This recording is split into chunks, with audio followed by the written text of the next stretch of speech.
I'll show you how to properly remove the nails. The flat end of the nail removal stick is used for this purpose.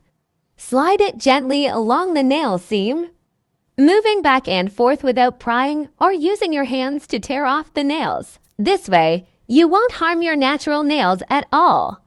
After removing the nail, use the fingertip of your thumb to gently rub off any remaining jelly sticker residue. Then, clean the surface of your nail. Look, your natural nail is still very healthy.